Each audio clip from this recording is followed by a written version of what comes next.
കിരീടമില്ലാതെ CR7 പടിയിറങ്ങുന്നു. അതേ സുഹൃത്തുക്കളെ, football ലോകത്തെ രാജാവ് ക്രിസ്റ്റ്യാനോ റൊണാൾഡോ വിശ്വവേദിയിൽ നിന്നും കണ്ണീരോടെ പടിയിറങ്ങിയിരിക്കുകയാണ്.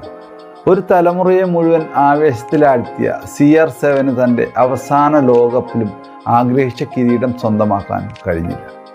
രാജ്യത്തിനായി എല്ലാം നൽകിയെന്നും ഇനി കുടുംബത്തോടൊപ്പം കൂടുതൽ സമയം ചെലവഴിക്കണമെന്നുമാണ് മത്സരശേഷം റൊണാൾഡോ പ്രതികരിച്ചത്. ലോകകപ്പുകളിൽ ആകെ 11 ഗോളുകൾ അടിച്ചുകൂട്ടിയ റൊണാൾഡോയ്ക്ക് ഈ അവസാന പോരാട്ടത്തിൽ ഒരു ഗോളെങ്കിലും നേടാനായിരുന്നെങ്കിൽ എന്ന് ആരാധകർ ആത്മാർത്ഥമായി ആശിച്ചു. എല്ലാവർക്കും റോയ്സ് വ്ലോഗിൻ്റെ പുതിയൊരു വീഡിയോയിലേക്ക് സ്വാഗതം. ഇനി കളിക്കളത്തിലേക്ക് വന്നാൽ സ്പെയിനും പോർച്ചുഗലും തമ്മിലുള്ള മത്സരം ആവേശകരമായിരുന്നു. ആദ്യ പകുതിയിൽ ഇരു ടീമുകളും ഒപ്പത്തിനൊപ്പമാണ് പോരാടിയത്. ഗോൾ കീപ്പർമാരായ ഡീഗോ കോസ്റ്റയുടെയും ഉനൈ ഡിമോണിൻ്റെയും മികച്ച സേവുകളാണ് ആദ്യ പകുതിയിൽ ഗോൾ പിറക്കാതെ കാത്തത്. റൊണാൾഡോയും യുവതാരം ലമീൻ യമാലും തമ്മിലുള്ള തലമുറകളുടെ പോരാട്ടത്തിനാണ് ആരാധകർ സാക്ഷ്യം വഹിച്ചത്.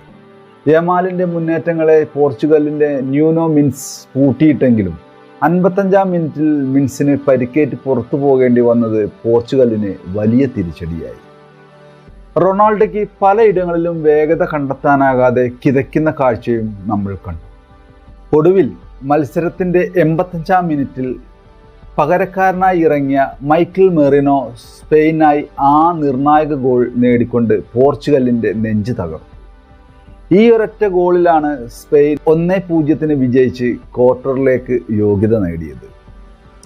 അതേസമയം സ്പെയിനിൻ്റെ അടുത്ത എതിരാളികൾ ആരാണെന്ന ആകാംക്ഷയിലായിരുന്നു ആരാധകർ. ഇപ്പോൾ അതിനൊരു തീരുമാനമായിട്ടുണ്ട്. അമേരിക്കയും ബെൽജിയവും തമ്മിൽ നടന്ന ആവേശ പോരാട്ടത്തിൽ അമേരിക്കയെ 4-1 തകർത്തുവിട്ട് ബെൽജിയം വിജയം കൊയ്തിരിക്കുകയാണ്.